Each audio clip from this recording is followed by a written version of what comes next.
Extraordinaire. Le PSG et Real Madrid se font la guerre pour un nouveau transfert. Real Madrid, nouveau rebondissement dans le dossier Davis. Mercato, une équipe imbattable bientôt au Real Madrid. Real Madrid, Milan veut sauver le soldat Arda Güler.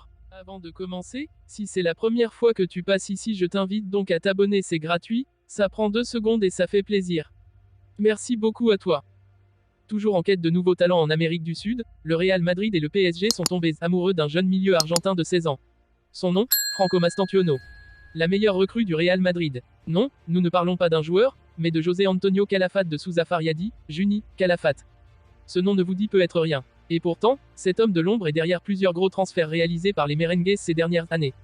Proche de Ronaldo et surtout de Roberto Carlos, qui lui ont permis de mettre un pied au sein de la Casablanca, ce Brésilo-espagnol a été recruté en 2014 en tant qu'expert du football sud-américain. Florentino Pérez, qui n'a pas supporté de voir Neymar Jr. lui passer sous le nez pour rejoindre le FC Barcelone, a décidé de miser sur lui afin d'être ses yeux en Amérique du Sud et de ne plus rater aucun talent. Calafate a donc mis la main ces dernières années sur Federico Valverde, Vinicius Jr., Rodrigo ou encore Endrick. Si tous ces coups n'ont pas forcément fonctionné, on pense par exemple à Régnier, il a su gagner le respect et la confiance des dirigeants madrilènes, qui lui laissent carte blanche pour trouver les cracks de demain. Récemment, le détecteur de talent de Juni Calafate a commencé à se mettre en marche lorsqu'il a vu à l'œuvre un certain Franco Mastantuono. Âgé de 16 ans, ce jeune milieu de terrain offensif est passé par River de Azul puis le club Cemento avant de taper dans l'œil de River Plate. Numéro 30 sur le dos, le joueur né en 2007 a fait ses grands débuts chez les professionnels cette année. Le Real Madrid en concurrence avec le PSG et le Barça. En effet, il a participé à 9 rencontres toutes compétitions confondues dont 3 dans la peau d'un titulaire, 351 minutes jouées.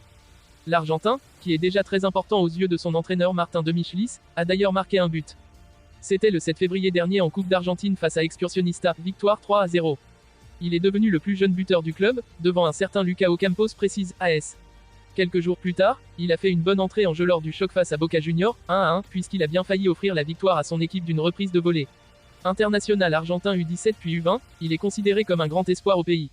Pour toutes ces raisons, mais surtout car il a un talent immense, Juni Calafate est tombé sous son charme. TNT Sport révèle que les pensionnaires du stade Santiago Bernabéu sont très intéressés par ses services et comptent même proposer une offre pour lui en 2025, année où expire son contrat. Une année où il atteindra aussi sa majorité, ce qui lui permettra de rejoindre l'Europe sans problème. Mais les merengues ne sont pas les seuls sur le joueur de 16 ans. En effet, le FC Barcelone est aussi sur le coup selon AS. Même chose concernant le Paris Saint-Germain, qui aime recruter des talents dans cette région du monde. Cet hiver, Luis Campos et les Parisiens ont mis la main sur les Brésiliens Lucas Beraldo, 20 ans, et Gabriel Moscardo, 18 ans. Si aucun prix n'a été dévoilé, la valeur du joueur est estimée à 4 millions d'euros selon le site spécialisé Transfermarkt. Il partira certainement pour bien plus, lui qui a déjà de prestigieux prétendants à ses trousses. Les dirigeants bavarois semblent motivés à l'idée de conserver leur latéral et des discussions seraient en cours pour une potentielle prolongation. Après Kylian Mbappé, le Real Madrid aurait pour projet de recruter Alphonso Davies. Le jeune latéral gauche canadien du Bayern Munich pourrait débarquer en Espagne et améliorer un effectif déjà très bien fourni. De retour de blessure depuis le début du mois de mars, le joueur de 23 ans réalise une saison plutôt satisfaisante, avec une trentaine de matchs disputés depuis le début de l'exercice. Cet été, le Real Madrid devrait passer à l'action, puisque les merengues et le joueur auraient trouvé un accord. Le Bayern veut le prolonger. Le club allemand ne veut pas laisser partir son joueur aussi facilement et sont en discussion avec le Canadien et ses agents. Dans la semaine, de nouveaux rendez-vous devraient avoir lieu, le Bayern serait alors prêt à offrir un nouveau contrat jusqu'en 2029 à son joueur. Le club lui proposerait un nouveau salaire à la hauteur de 11 à 13 millions d'euros, mais les représentants du latéral gauche en réclament une vingtaine de millions. Cette situation tendrait les dirigeants du club, qui voudraient régler ça vite et si les deux parties n'arrivent pas à se mettre d'accord prochainement, une vente sera alors envisagée pour le mercato estival. En plus de Jude Bellingham, Kylian Mbappé est attendu au Real Madrid cet été. Mais ce n'est pas tout. À l'avenir, Erling Braut Haaland, serial buteur de Manchester City, pourrait lui aussi débarquer au sein de la Casablanca afin de former de nouveaux Galactiques aux yeux de Ronaldo. Eduardo Camavinga, Aurélien Tchouaméni et l'année dernière, ce fut au tour de Jude Bellingham. Lors des 3 dernières sessions estivales des transferts, le Real Madrid a recruté une pépite déjà prête pour l'avenir. Et en cette année 2024, c'est Kylian Mbappé qui va déposer ses valises à la Casablanca, à moins d'un énorme revirement de situation. Mbappé, en attendant Erling Braut Haaland. J'espère que nous pourrons voir tous ces joueurs réunis dans un même club. Président du Real Madrid, Florentino Pérez aurait pour but d'ajouter le buteur de Manchester City à sa collection. Et ce n'est pas pour déplaire à Ronaldo. La politique du Real Madrid est d'avoir les meilleurs joueurs du monde. Haaland est l'un des meilleurs joueurs du monde. Tout le monde veut avoir Haaland. Il est dans un club incroyable. City fait un travail extraordinaire, je pense qu'il est très heureux là-bas en ce moment. Mais nous verrons bien. J'espère que nous pourrons voir tous ces joueurs réunis dans un même club. Cela me rappellera les Galactiques s'ils, Haaland, Mbappé et Bellingham finissent tous au Real Madrid. Ce sera une équipe incroyable qui réalisera des choses remarquables. Légende du Real Madrid et membre des Galactics originaux entre 2002 et 2007, Ronaldo estime pour The Daily Mail que le club merengue deviendrait presque, si tout le monde signait, inarrêtable. Si cela se produit, qu'ils signent tous au Real Madrid, ce sera fou. Voir le Real Madrid jouer avec tous ses joueurs.